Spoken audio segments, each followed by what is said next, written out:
Hey everybody, welcome back. Today we're going to try out a plastic welder and see if it will repair a small section of the dash in my second gen Cummins that came apart.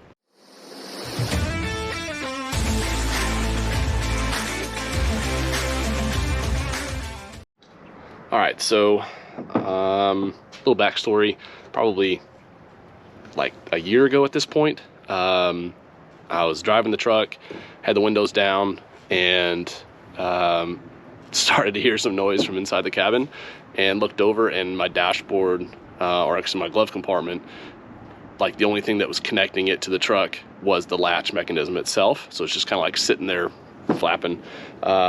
So when I got to the destination, pulled the glove compartment off and realized that the glove compartment portion of it, the hinges all on the bottom, all but one had broken off.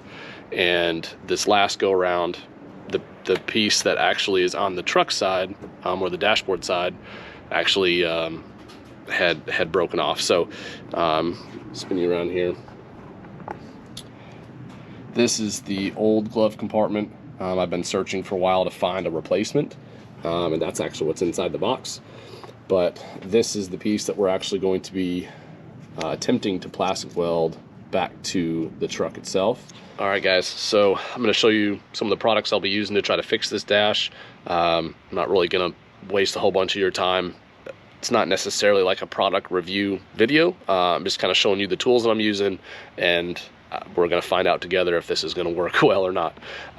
So without further ado, I'm using JBWeld's plastic weld. It's like a clear epoxy. I've used this on other products or other pieces of trim on my truck to actually be able to like bond the retaining clips and stuff like that for the front bumpers and stuff like that. Works really well, and it's relatively inexpensive. I think this was like 10 bucks at O'Reilly's, so doesn't really break the bank. This is the Allturn plastic welder. I will provide the link in the description below. Pretty versatile tool considering the cost. Comes with a bunch of extra staples, and then these little containers are also full of them as well. Basically have 4 options, or I guess technically 5, but there are 4 different metal staple options that you can kind of review the product when I send you that link and see if it works right for what you're needing. Comes with some handy tools, these little attachments to be able to use the other portion, which in this kit there is actually little strips of plastic and different colors and things like that, and made of different material depending on what you're fixing, whether it be ABS or PVC or whatever. So pretty good little kit considering the cost. So check it out and see if it works for you. So inside the truck, this is what ended up happening. I was driving down the road. Glove compartment was really only connected here at the latch. When I looked over, it was just kind of hanging there. So when I pulled it off, I realized that the back side of the glove compartment itself, these were long gone. And then this one, I believe, was the only one that was actually holding the glove compartment on. And when this broke, the bottom portion of the glove compartment actually wasn't making any contact, so it was just hanging there by the latch. So the latch did its job, I guess. So the nice thing is I still had this piece. It was laying in the footwell when I realized that it was just hanging there. And I think that in the way that it broke, I think that we'll be able to use that plastic welder to be able to secure this back together. This end is going to be a little bit more challenging just because there's not really a whole lot of surface area there. And so I'm hoping that combination of the epoxy, the little plastic strips that you can use to weld with, they were relatively thin, but you can heat it up with that little spade attachment that I showed. And I'm hoping that we can kind of use that to bond this corner back together. There is also, if you look closely, you can see a crack that runs up over from this little bolt hole. We're going to use the plastic welder to try to fix that as well. And yeah, we'll see how it does. So one downside is that there are corner staples that are provided, but I think in my application it's not going to work. the corner itself is just really, really small, and this staple is pretty big. So I think the only ones I'm going to be able to use are these two, and that is the larger wave and then that little narrower wave. I think that will be the two that I'll use. I think we'll do a pretty good job. All right, guys, so I've shown you what broke, shown you the tools I'm going to use to fix it. I guess let's get started.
All right, so I did a couple trial runs with the plastic welder, put in a couple of staples, one kind of horizontal and then one from up above, and clipped off the stems from the staple. Flush cuts they provide are definitely not flush cuts, so I just want to try them and see how they work, so I'll clean those up. Overall, like, you can already feel that there is quite a bit of strength just from those two alone. And then I'm going to clean all that up, sand it down so it looks nicer, and then put the clear epoxy over top. So, little trial run. One thing I will kind of make everybody aware is that this little tool gets really, really hot really, really quick. So in the instructions, it says to hold that trigger down for 5 seconds to allow the staple to heat up, and it will, like, it'll turn red, and then insert it into the plastic. At least for the thickness that this dash is, I would say almost 1 second is probably suitable. If you let it get that hot and then try to insert it, I think in my case it would go like all the way through, and then that would not be good. So I just look at the thickness of the plastic that you're using it on, and kind of adjust your trigger from there, and you can immediately see it start to smoke when you first get it hot. So just a little tip from what I've learned. All right, so I'm just using the paper plate. You can probably use a piece of cardboard or whatever else, but you want to mix up this 2-part epoxy, and you don't really need a whole lot, but definitely want to make sure that there are equal parts to both portions.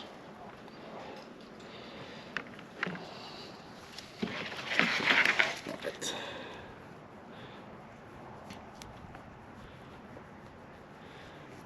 Again, I don't think I'm going to need very much. The surface area of what I'm trying to, bond to is pretty small.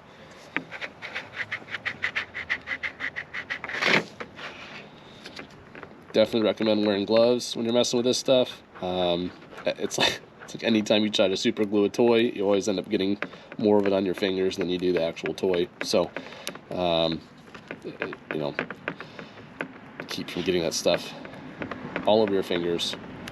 Get it on the gloves, and then you can just throw the gloves away.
All right, guys, so we are kind of at a stopping point right now, letting the epoxy cure, and that way I can kind of clean up the area that's been repaired.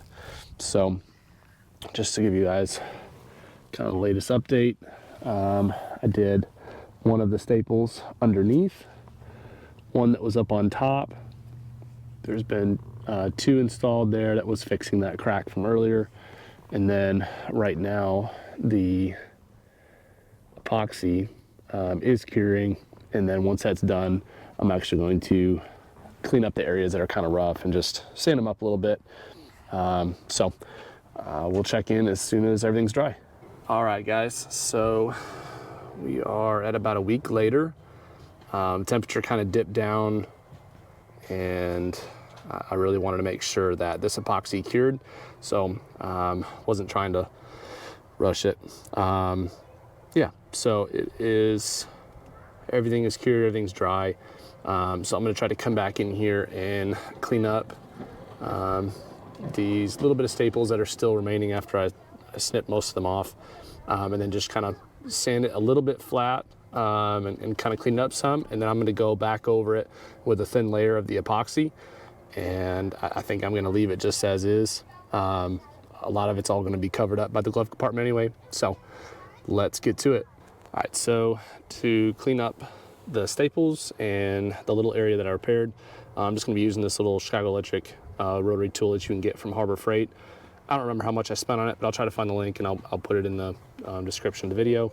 But this little thing is super versatile. You have a whole bunch of different attachments that you can put on here. This one is just a little sanding wheel, and it works really, really well. So let's get to it.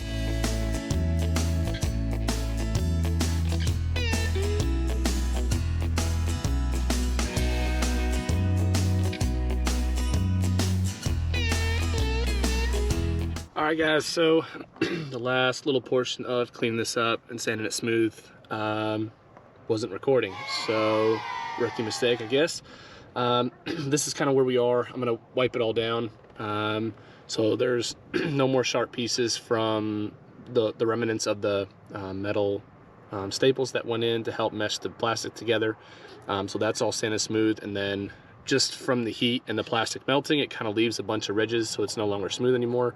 So kind of sanded that down just a little bit. Again, I know that part of that needs to be there for the strength of the repair, so you don't want to sand it too smooth, but wanted to try to clean it up a little bit and make it a little bit flatter. And then I'm gonna go through and wipe all this down, let it dry, and then I'm gonna put a little bit more epoxy over it, just kind of paint it on to give a little bit more strength. And then that's it. And then I'll put the glove compartment back on. So let's do it.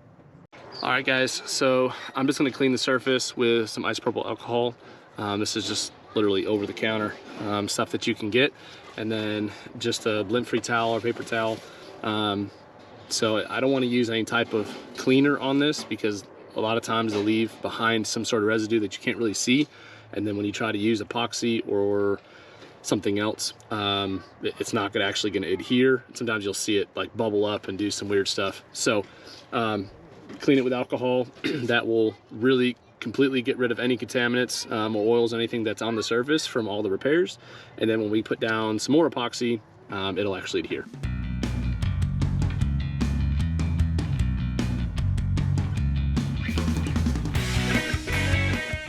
All right, cool. So that is after it is all cleaned up. I'm gonna mix up some more of that plastic resin or epoxy, excuse me, and then we'll get that laid down and let it dry.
All right, everybody. So we are into the next day. That final thin coat of epoxy I had put on yesterday has completely cured, and I would say we are at the finished product. So definitely worked out pretty well. I'm pretty happy with it, considering this plastic is 20 some plus years old. And a majority of this is all going to be covered by the glove compartment anyway.